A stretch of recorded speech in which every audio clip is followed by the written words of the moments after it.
Shooting it raw? Yes. Shooting it raw.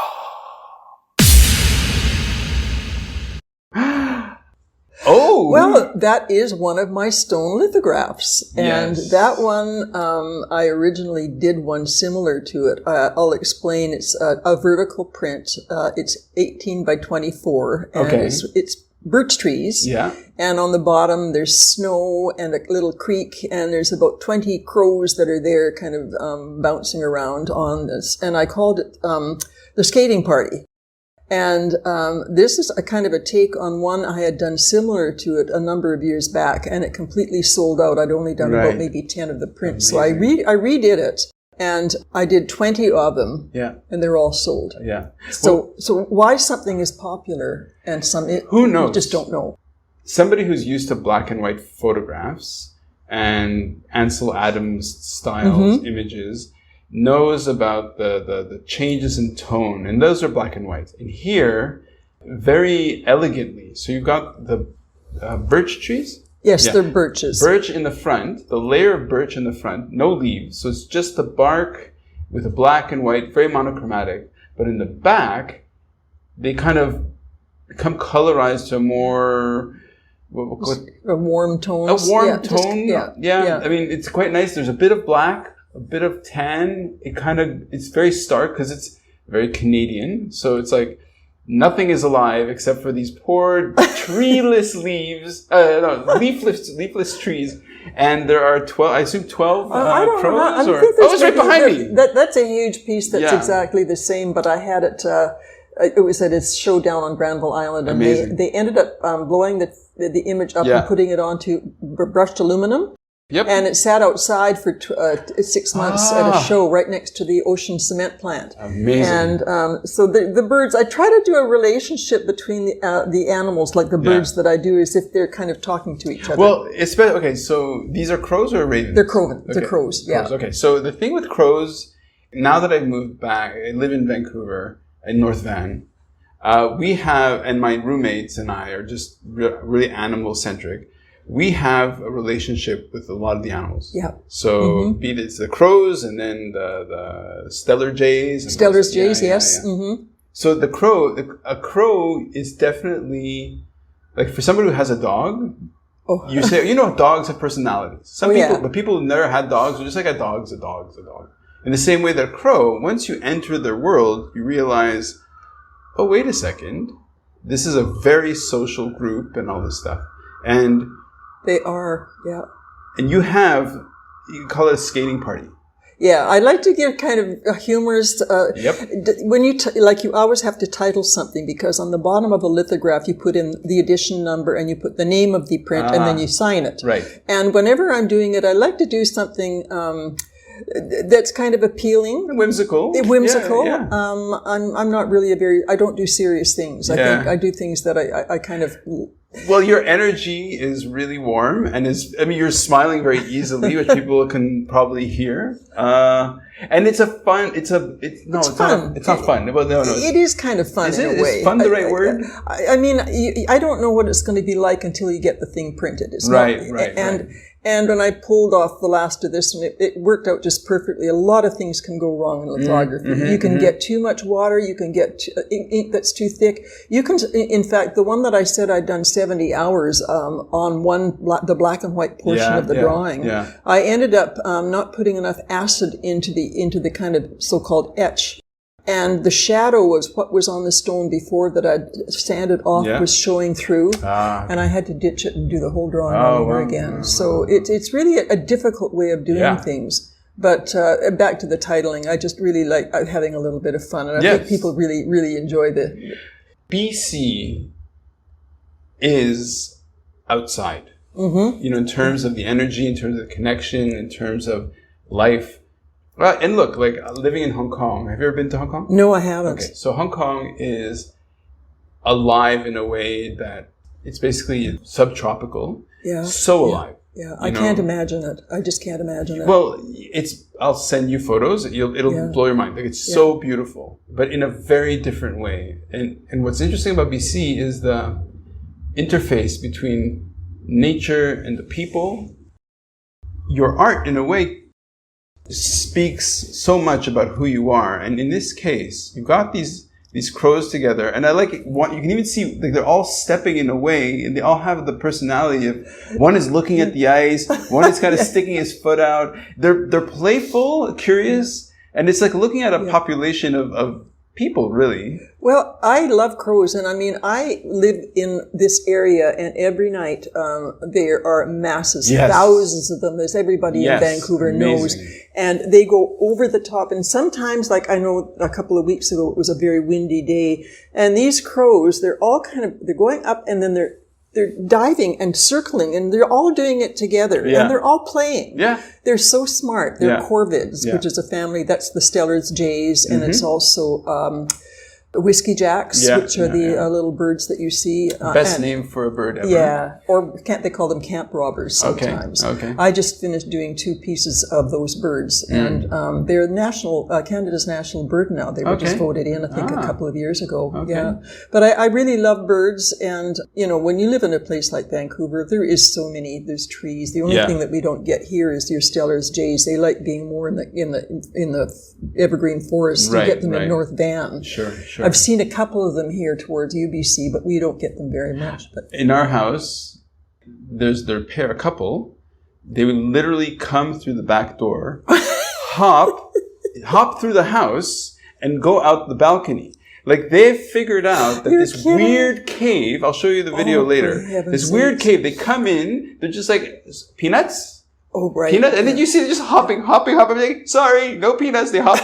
Like, imagine they come in through there, they hop through the house, and they go out through there, and you're just like, I'm not surprised, Mind blowing. Yeah, they really are, and of course they're just everywhere in Vancouver. You just can't go walk a block without seeing a crow. Yep. And I did one actually. One of my recent drawings. I did one of the 2 crows, and they've got peanut stuffed in their mouths. Yeah. I called it peanut gallery. Yeah, exactly. Again, a kind of a lighthearted name, but I love crows. I get 2 of them visiting all the time. Sure. They put mussels. They throw mussels into my bird bath. Oh, okay. They wash them just like raccoons do. Okay. And there's 2 of them that come quite regularly and kind of eat stuff out. They can't eat out of my bird feeder because they can't get in through the squirrel cage. But So let's go back then, because you dropped that little hint. You grew up in Calgary? Yep. And then you had a business. I finished high school in Calgary. I took 2 years of art school at the Alberta College of Art. It was an excellent art school. Clearly, look at your work. Yeah, keep going. Yeah. And then because we were also into skiing, because of course Banff was only just a short drive away. So I lived in Banff for a couple of years, and I got married in Banff. And because my husband, this is years ago. He lived in Vancouver, so that's how I got to Vancouver. And I got my first job in Vancouver as, we called them commercial, it was commercial art at the time. It's called graphic design now. But I got the first job that I ever had doing this, and gradually I started my own business about 2 or 3 years later. What kind of business, because I'm also a business consultant, so what kind of business was it? At that time, people ended up using letterheads and logos, and so I would design logos and brochures, annual reports for a lot of companies, West Coast Transmission, the Vancouver Stock Exchange. I designed their annual reports. Oh, wow. And I had a staff of 4 at one time, and it was very satisfying, and I was, mind you, it was a lot of work too. But I mean, I really enjoyed it, and it's just something about really loving what you do that's so important to me. I just really enjoyed everything. But anyway, as I said, then I started gradually transitioning over to trying to do some fine art, because if you're like, I'm a very early morning person. So if I'm running my business, I'd get down to the studio that I was running at sometimes 4:30 in the morning, because you could get all the work done before the phone started ringing. Sure. So you don't want to end up doing any painting or drawing or anything at night. So I didn't do basically any kind of fine art at all, other than some illustration for different things like calendars. But just quickly. You have a website? Yes, I do. What is it? It's elisabethsommerville.com. And my Elisabeth name, with an S. Yes. I think my mother, it's the French way of spelling Elisabeth. Yes. Everybody spells it with a Z though. Yeah, it is okay. They misspell everything. The English, they think they own everything. They just say whatever. Oui, bof, we will not do it. My nickname is Betty, actually. I've been going by Betty for a number of years, and but I figured that as an artist, I should be serious and I should use my real name. So. Yeah. If one were to do a kind of fill up a huge gallery with all of your work, how many pieces?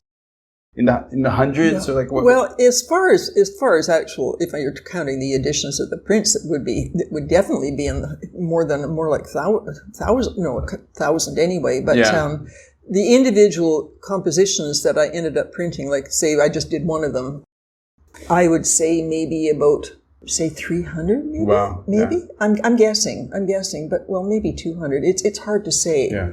It's not like, I know painters I envy painters because, you have somebody that's a very good watercolorist. They can do a painting in a day or an afternoon. Right. And it's because they're loose. And I just don't have that skill. Sure. Each person has got their own skills. And I really appreciate somebody that can do a wonderful painting. And I just don't like doing it. Yeah. I love drawing. Right. Really Speaking of which, like, I was just reminded now, when I was in university, I had a roommate. And she was studying fine art at Concordia, and she would do these graphite or pencil drawings that were so realistic. Yeah. It's like looking at a black and white photograph. Yeah. But the thing is, I feel that's kind of disingenuous because when we see your prints, even though, the feathers are blown up and they're humongous, but like the owl, the detail is so amazing that your brain immediately at first thinks, oh, that's a black and white photo, but then you realize no, that's not drawing. That's a hand drawn artifact. Yeah, that's just incredible. Yeah. And people that I've seen what you're talking about. I can do those incredibly detailed graphite, which is lead pencil. Yeah. I can do that, but I just would rather draw something with a bit of color. I'm very subtle. I don't use bright colors. I just can't stand doing bright colors. I'm very, as you see around your house. Yeah, it's great. Yeah, so we'll move on to the next photograph because I just love your work. Thank you. Your work. Because look, I went to art school or had art school. I know all about this sort of thing. And if one were to ask me what aesthetic I gravitate to, it'd be more conceptual art. Yes. Which arguably is, you can't really paint or draw, so you call it conceptual. Yeah. Okay. Well, I love abstract art. I learned about abstract art too. There's good abstract art and there's bad abstract art. So I certainly appreciate that. That's just from going to art history in art school and what I've learned because I really love anytime I go to any city, I go to the museums, the art museums all the time. And but ultimately, like what I responded to is the emotional reaction. Like, who cares what my tastes and aesthetic is? It doesn't matter. I saw your print and I was like, I have to contact this person. That's great. And here I am. You're so happy. Yes. I'm so happy you're here. I am delighted.